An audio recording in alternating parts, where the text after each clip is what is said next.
Assalamualaikum warahmatullahi wabarakatuh. Nama saya Audi Melasani. NIM saya 106223054. Saya dari kelompok 7 yang menaungi wilayah Uni Eropa dan mengambil studi kasus mengenai green industrial dan juga keterkaitan AI. Baik, pertama-tama saya minta maaf terlebih dahulu pada dosen pengampu organisasi internasional, yaitu Mbak Silvi, dimana sebenarnya saya ada miskomunikasi pada kelompok besar, yaitu kelompok 7 dan 8. Maka dari itu, untuk memenuhi tugas puas video kreatif, saya membuat video ini. Jadi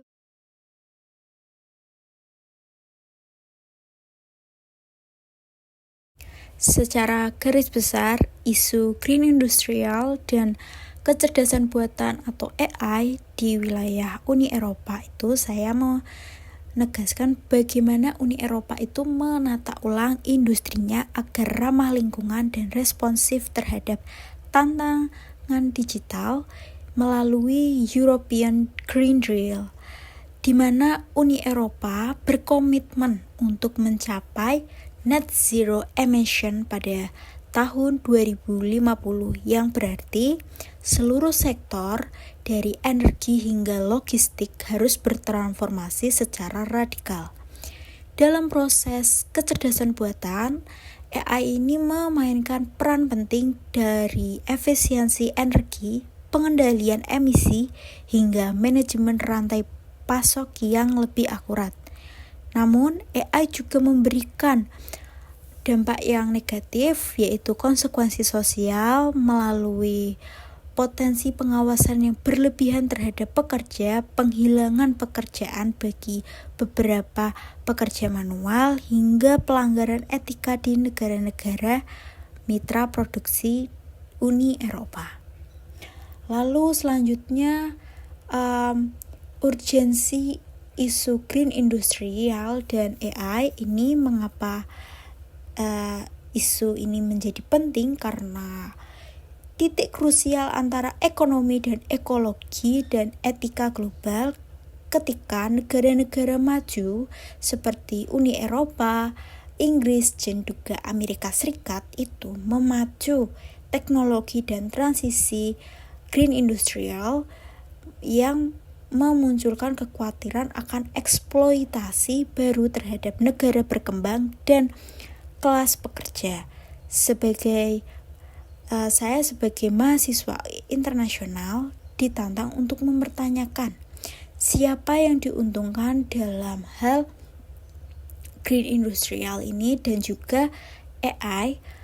Lalu, apakah transisi ini inklusif atau hanya melayani kepentingan ekonomi negara-negara Uni Eropa atau negara elit saja?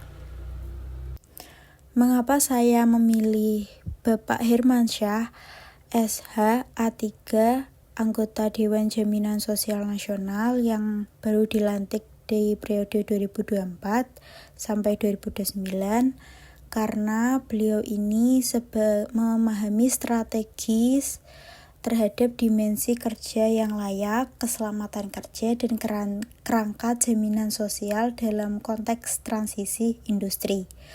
Sebagai praktisi hukum sekaligus ahli K3 yang bersertifikat nasional di ALO, yaitu Organisasi Buruh Internasional, beliau mengerti bagaimana transformasi industri yang tetap menjunjung hak pekerja dan keadilan sosial.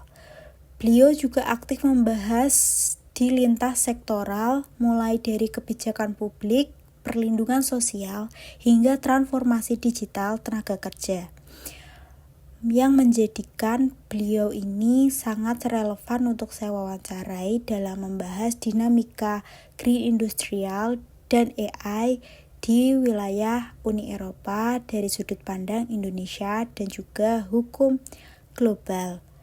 Uni Eropa telah mengambil langkah besar dalam upaya memerangi perubahan iklim dan meningkatkan keberlanjutan dengan mengesahkan Undang-Undang Peningkatan Produksi Teknologi Hijau. Undang-undang ini diharapkan dapat mengurangi biaya energi jangka panjang bagi konsumen dan menciptakan lingkungan yang lebih bersih dan sehat bagi masyarakat. Tujuan dari undang-undang ini adalah untuk mendorong inovasi teknologi hijau dan mengurangi emisi karbon. Undang-undang peningkatan produksi teknologi hijau ini menunjukkan komitmen kuat Uni Eropa dalam memimpin upaya global untuk menghadapi tantangan perubahan iklim. Dengan kebijakan yang terarah dan dukungan yang luas, Uni Eropa berada di jalur yang tepat untuk menciptakan masa depan yang lebih hijau dan berkelanjutan. OECD atau singkatan dari Organization for Economic Cooperation and Development adalah organisasi antar pemerintah yang didirikan pada tahun 1961. Tujuannya adalah untuk merangsang kemajuan ekonomi dan perdagangan dunia dengan menyediakan platform bagi negara-negara anggota untuk membandingkan pengalaman kebijakan, mencari solusi untuk masalah umum, dan mengoordinasikan kebijakan domestik dan internasional. OECD memiliki 38 negara anggota, sebagian besar adalah ekonomi berpenghasilan tinggi dengan indeks pembangunan manusia yang tinggi.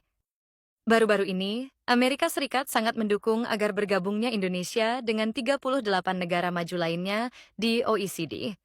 Beberapa faktor yang membuat OECD ingin Indonesia bergabung karena Indonesia adalah ekonomi terbesar di Asia Tenggara dan diproyeksikan menjadi ekonomi terbesar keempat di dunia pada tahun 2045. Dan jika Indonesia bergabung, hal itu membuat Indonesia menjadi anggota Asia Tenggara pertama. AI sudah diregulasi di Eropa, Indonesia meneketehe. Uni Eropa mengambil langkah besar dengan menetapkan aturan tentang cara perusahaan menggunakan teknologi kecerdasan buatan atau Artificial Intelligence atau AI. Ini merupakan aturan pertama untuk AI di dunia. Langkah tersebut diharapkan membuka jalan bagi standar penggunaan teknologi global mulai dari chatbot seperti ChatGPT hingga prosedur bedah dan juga deteksi penipuan di bank. Undang-Undang Kecerdasan Buatan Uni Eropa ini berupaya untuk mempromosikan penggunaan kecerdasan buatan yang berpusat pada manusia dan dapat dipercaya. Aturan ini juga bertujuan untuk memastikan tingkat perlindungan yang tinggi terhadap kesehatan, keselamatan, hak-hak dasar, demokrasi dan supremasi hukum serta lingkungan dari efek bahaya.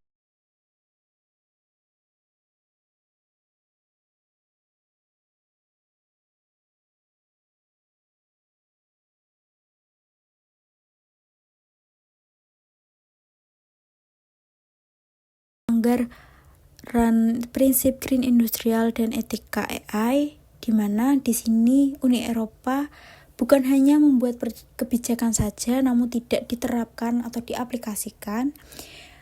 Uni Eropa membuat mekanisme sanksi multi-level terhadap pelanggar prinsip Green Industrial dan etika AI, termasuk yaitu adanya pemutusan akses terhadap subsidi dan program publik Uni Eropa bagi negara atau anggota yang melanggar prinsip Green Industrial dan etika AI. Lalu investigasi oleh lembaga independen dan otoritas lingkungan. Pengajuan aduan ke OECD atau National Contact Point (NCPS). Penangguhan akses pasar melalui Carbon Border Adjustment Mechanism atau CBAM.